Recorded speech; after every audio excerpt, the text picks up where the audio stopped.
What's up, friends? I am at Jessica and Jeremiah's Roots and Refuge this weekend with a bunch of other fantastic YouTubers, farmers, gardeners, homesteaders. We have Ben and Andrea Vincent from VW Family Farms, and Art and Bree are here this weekend, and we are doing a really detailed workshop, and it is a pig butchering workshop. We are here to learn and grow from this experience. I'm going to just kind of take you guys around and just hang out as we kind of have the raw footage of what we're learning in the workshop we're doing.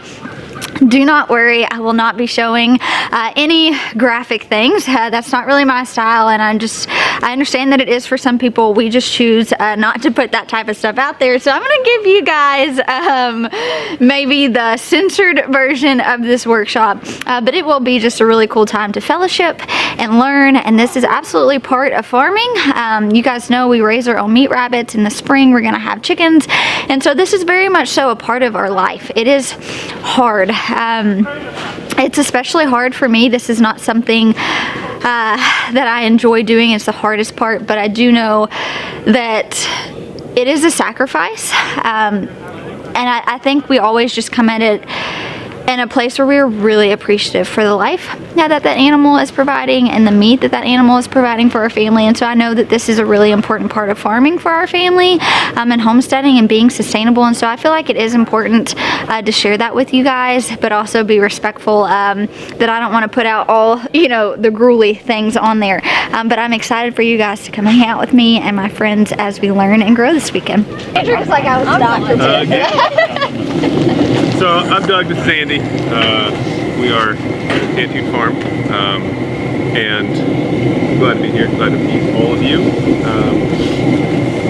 We're just going to go over what's going to happen this morning so you guys can be prepared, but also we're not doing this for entertainment or camaraderie reasons alone. That happens, absolutely, but we also want everybody to know what is going to happen and why and how. So yeah, we're going to read this poem by Wendell Berry. If you don't know about Wendell Berry, you ought to. He's kind of he's a hero of ours. He's a poet laureate. He's a novelist. He's a farmer. Essayist. He's an essayist. He's an environmental activist. He's kind of everything that you would want to grow up and be as an 80-year-old man. Been married to the same woman for what, 60 years now. He's just he's a marvel of a human. Let them stand still for the bullet and stare the shooter in the eye. Let them die while the sound of the shot is in the air. Let them die as they fall. Let the jugular blood spring hot to the knife. Let its freshet be full. Let this day begin again the change of hogs into people, not the other way around. For today we celebrate again our lives wedding with the world. For by our hunger, by this provisioning, we renew the bond.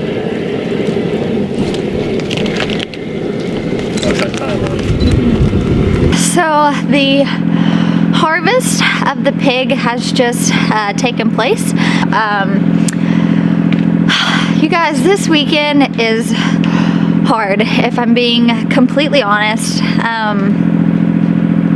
For some of you guys, you may have butchered or harvested your animals, and that's just very routine, and not that you don't feel something, but you're kind of used to that, For me, I have never witnessed a pig being harvested, or any larger animal for that matter. And I'll be honest with you, I feel it. It's hard. It is hard, and I know that it is necessary. I know that it's necessary, and I know that it is part of living on a homestead and on a farm, and us being really passionate about raising our own meat and our own protein. But it certainly does not come easily, and I don't know, I think being at something like this weekend, we will have pigs one day, and we wanted to, at this workshop, they are showing us how to use every single part of the animal, everything, not just bacon or pork chops. Like, we are literally going to be using everything, and that is something that is really important to Nathan and I. When we do get to a place where we are harvesting our own pigs, we want to make sure that every part of that animal was used. So even though, you know, workshops like this are hard for me, it gives me such a huge appreciation for the life of the animal and what it is bringing me and my family, and in this case, you know, Jessica and Jeremiah, knowing the meat that is providing their family with, it's huge. I don't know. I just needed a minute to come in here and just really appreciate the life that was there. It's hard. It's hard, and I know it is necessary, and I just really want to appreciate that animal for the sacrifice that it's made.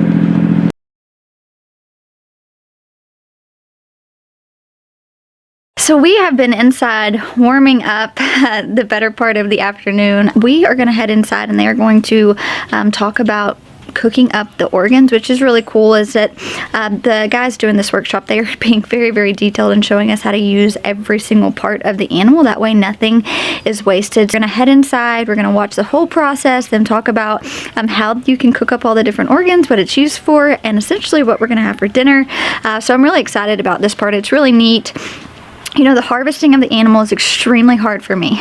You guys saw that earlier. I feel it to my bones, you know, but then knowing that nothing is going wasted for someone like me, and probably a lot of you guys, that is really important. And a lot of times when we harvest or we butcher our own animals, a lot of people don't realize all the things they can use and all the parts of the animal they can use.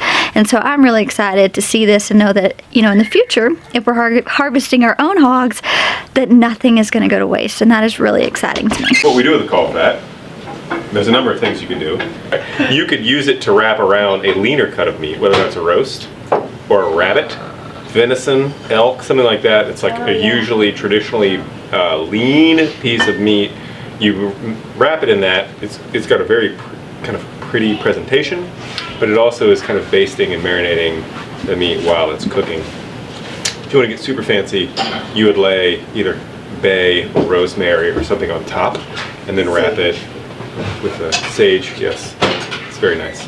But anyway, the caul fat is actually very multi-purpose in that way, and in fact we will typically make what are called crevettes, which are kind of a sausage patty, often with some of the organ meat, some of the ground pork, make it into a patty, and then wrap each individual patty in the caul fat and bake it in the oven that way.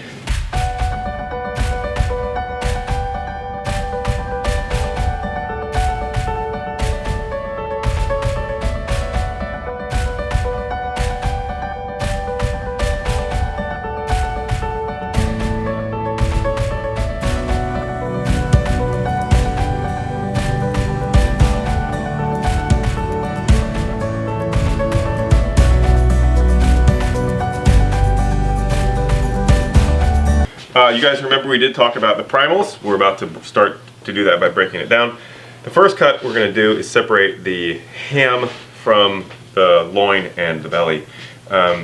There's no, oh yeah, I'm just taking a minute. Sorry, I know the cameras are rolling. I'm just going to go on. There is not a wrong way to butcher this animal.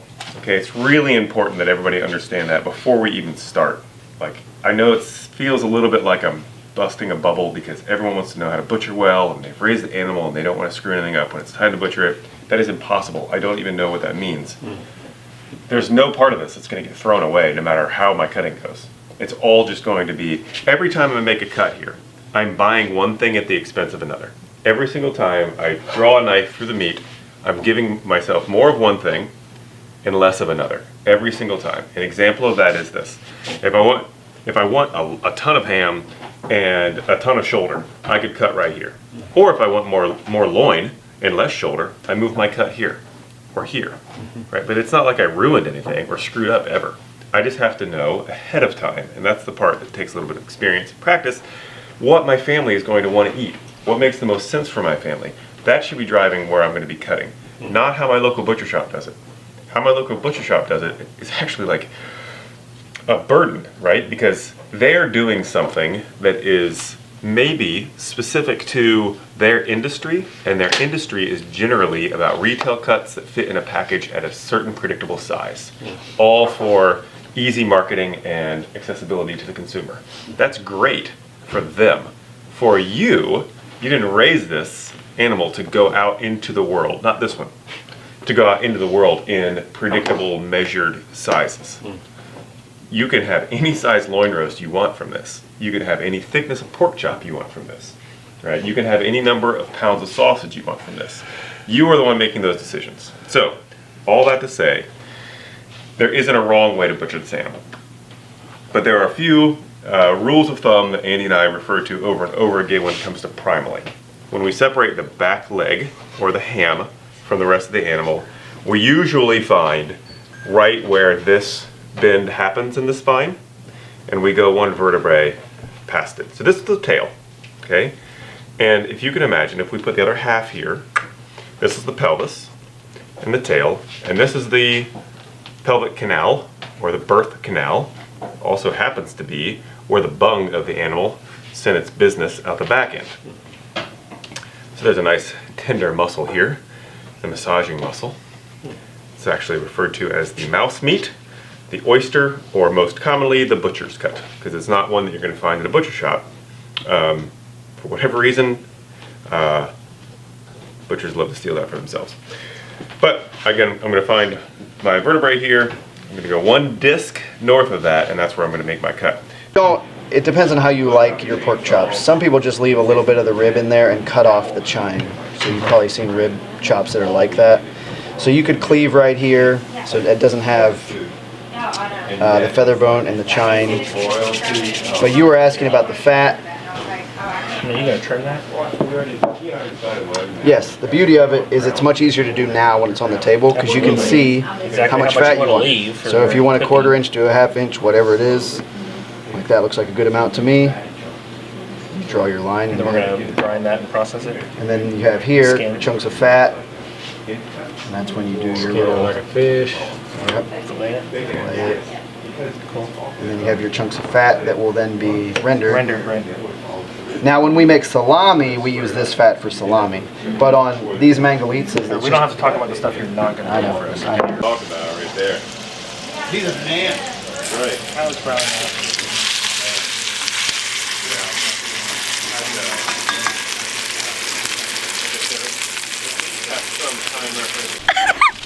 I had to pause for a minute and come outside. This is so worth documenting. You guys know I've been talking about how cold it is in the ice storm, and I know some of you guys thought I was joking, but as you guys can see, it is a legit snowstorm happening right now. It's absolutely magical. Although the cold is not my favorite time of year, it's so pretty to see the whole garden and everything on their farm just snow-kissed. Oh, this is great. I love it.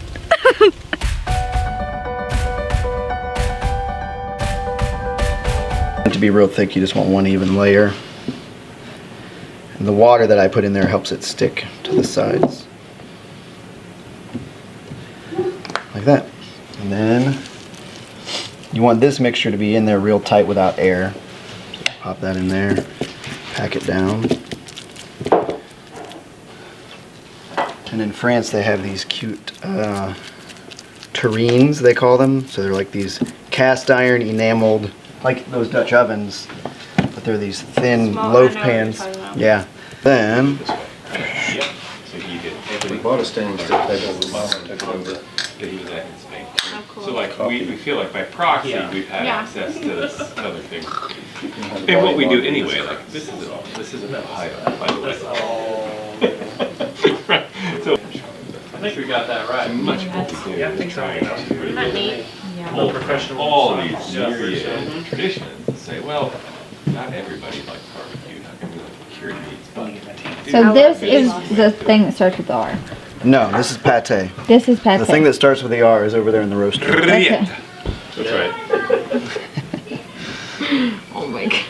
So I'm going to do one of these, and you guys can do a whole bunch so we can use up this caul fat. Make a little patty, don't make it huge. Before you do it, take a piece of this beautiful variegated. A single overlap is sufficient. Yeah, the sage. You don't want it all, you don't want big piles of fat. So figure out which way you're going to go with it. Something like that.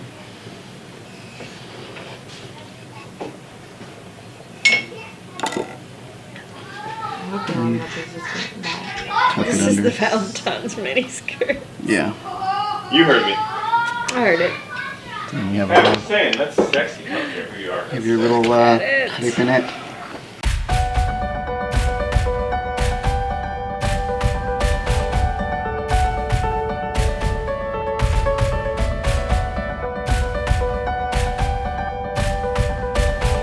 Good morning. It is day 3 of our workshop, and it is literally a snowstorm in Arkansas. This is totally unheard of for us. Like, my kids have never witnessed a snowstorm like this ever.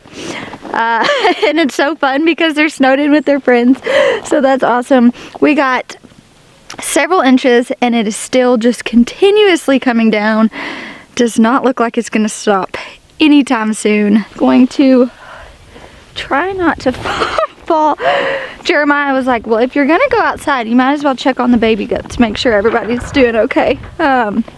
Today, we are actually going to be going over making a charcuterie board. I'm probably butchering that, but that is our plan today. Thankfully, the workshop is gonna be inside. Look at this, y'all. I mean, my feet are buried. Alright, little goaties. Let's come check on you.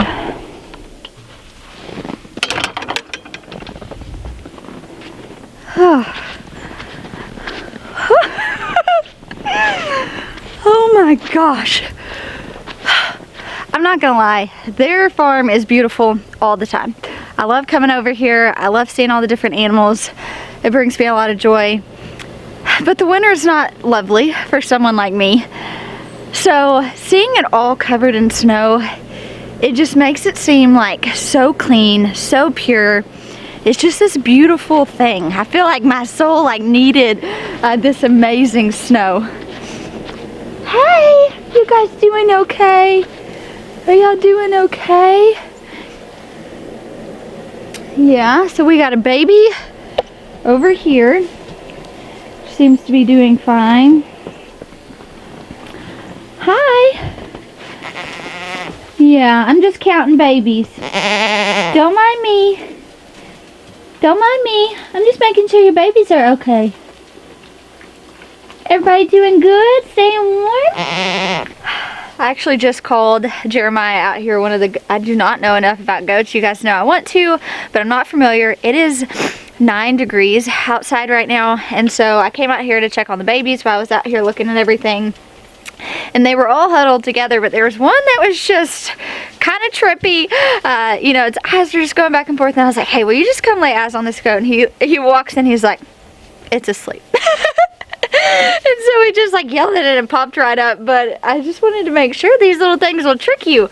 Jessica's actually getting dressed and coming out here, and we're gonna milk the goats, and I'm gonna help her do that. Kind of right now, the nice thing of having Art and Bree here, and us and Ben Turn and stuff, is we can all kind of be hands on deck and help, you know, get all the animals fed and take care of stuff like that. So it's really nice. I feel like Art and Bree ended up staying here last night instead of their Airbnb because the roads weren't safe, and so it's been just a really good time to fellowship and get to know them. This is the first time we've ever met them. They're a very lovely couple, and so it's just been really nice to be able to find community and just see the value of the lifestyle we live and how it really does take a village, and it takes a community to make all this work and function well. And so it's just been a really neat experience to take part in. All right, I'll see you guys in a little bit. I'll see you guys in a little bit. All right, let's go find Jess and get this show on the road. I cannot believe this, you guys. This is so incredibly wild. Oh, and it's just like ice underneath this, so that's fun navigating. Oh, man. I feel like every Arkansan needs to experience this, though. But I was seriously just telling you guys, I know I can't relate. Oh my gosh, Jessica. This is like for real. What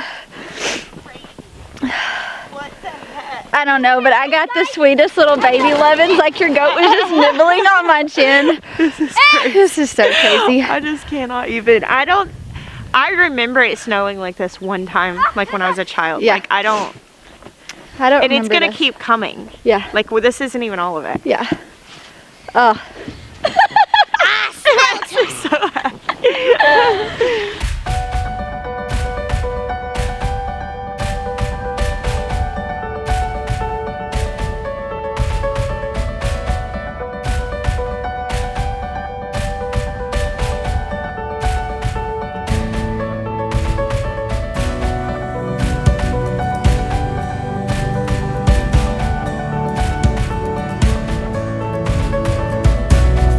So I'm down here in the basement by the fire. It has been such a great weekend hanging out with you guys.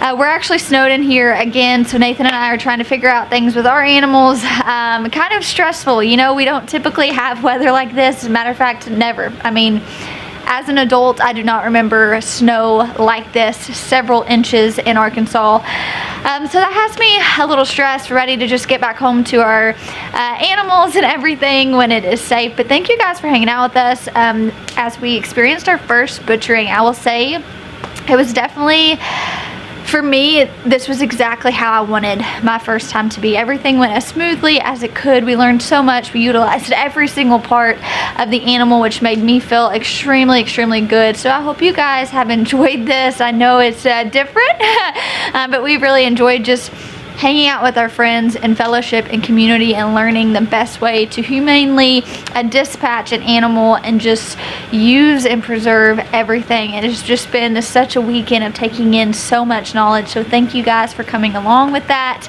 and we'll talk to you soon.